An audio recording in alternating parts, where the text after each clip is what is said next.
Zen practice is not bound to the meditation cushion. It needs to be practiced in daily life. And practicing Zen in daily life also leads to better results when it's time to meditate. Tea ceremony is one way to practice Zen. The character for Zen in Chinese is Chan, a transliteration of the Sanskrit word dhyana. The particle, which looks like a person bowing down, represents a person worshipping at an altar. The other component, pronounced Dan, refers to an individual, a single person, and brings in implications of single, solitary, unitary, monad. Putting the parts together, we can derive an interpretation: worshipful, single-pointed concentration, focus on a single thing. The Chinese character for tea, cha, is composed of the character for person, ren, situated between the grass radical cao and the character dong, which is derived from the character for wood or trees, mu, suggesting a person in nature, perhaps picking leaves from trees. The human being integrating with nature is a central theme and even an ultimate pursuit for both Chinese Buddhism and Taoism.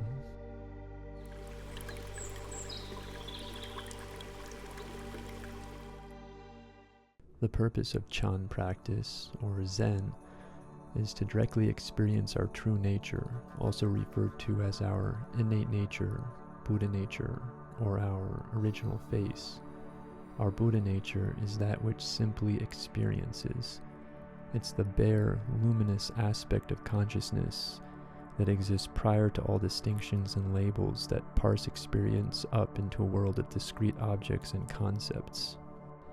Through practice, we learn to abide in this most fundamental aspect of our consciousness, both in meditation and in day-to-day activities. Tea and Zen have a long history together.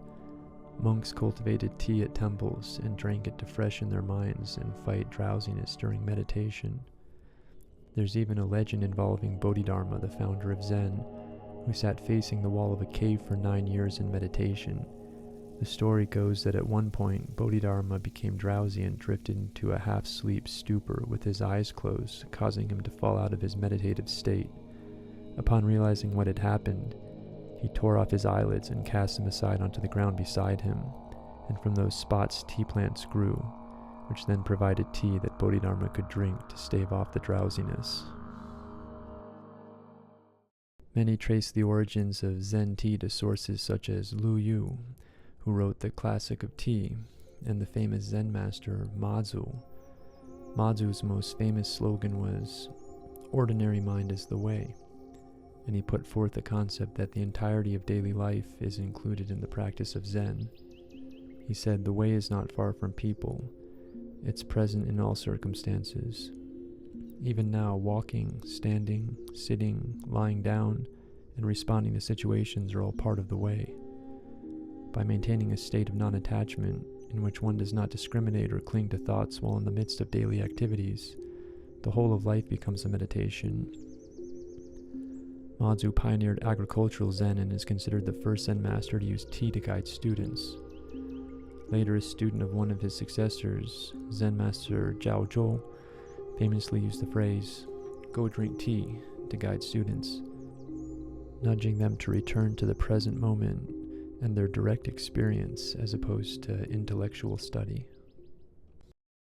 The practice of Zen tea continues to this day and is kept alive in monasteries across China, such as the well-known Wenshu Monastery in Sichuan province, which also recognizes Mazu as the source of their Zen tea tradition.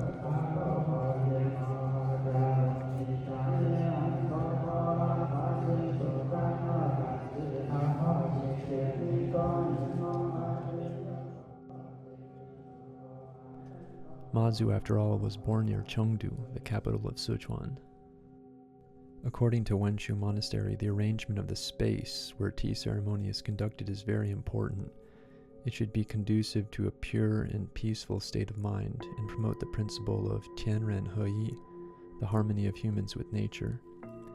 A Zen tea space is complete when, in addition to a representation of the Buddha, such as in statue form, It also contains elements of each of the so-called 4 arts of the Literati, which are tea, incense, calligraphy, and flower arrangements.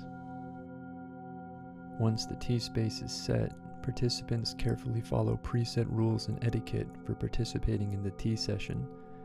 Sitting in kneeling posture, gui zuo, reminds the practitioner that suffering is a part of living in the world, but the posture also has hidden energetic benefits.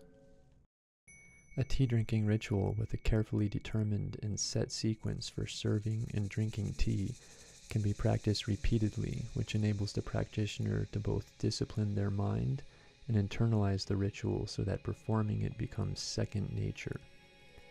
Once it is second nature, the practitioner no longer needs to think about what to do next and can practice being fully present and aware throughout the entire ritual, leading to the achievement of stillness within motion and the ability to simply observe from the perspective of plain, non-discriminating consciousness.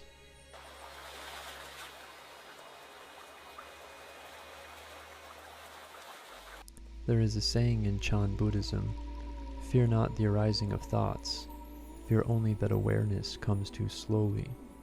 This tells us that the contents of our consciousness aren't inherently problematic. It's our lack of present moment awareness and the tendency to get lost in thought that we need to train to overcome.